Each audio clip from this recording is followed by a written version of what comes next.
Democratic Republic of Congo DRC পূর্বাঞ্চলে ছড়িয়ে পড়া ইবোলা প্রাদুর্ভাব ইতিহাসের অন্যতম ভয়াবহ সংকটে পরিণত হতে পারে বলে সতর্ক করেছে বিশ্ব স্বাস্থ্য সংস্থা ডব্লিউএইচও।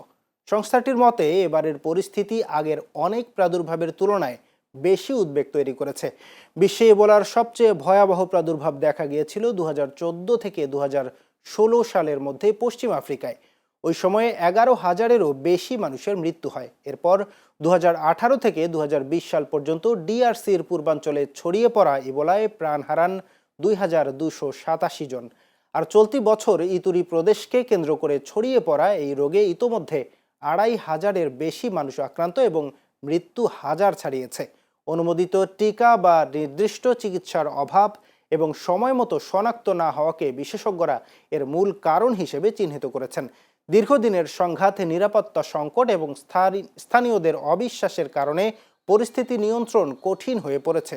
সুরক্ষা সামগ্রীর অভাব, বকেয়া বেতন এবং হামলার ঝুঁকির মধ্যেও স্বাস্থ্যকর্মীরা কাজ চালিয়ে যাচ্ছেন, যেখানে শতাধিক কর্মী আক্রান্ত হয়েছেন। পরিস্থিতি সামাল দিতে চরম ঝুঁকির মুখেও লড়াই করছেন তারা।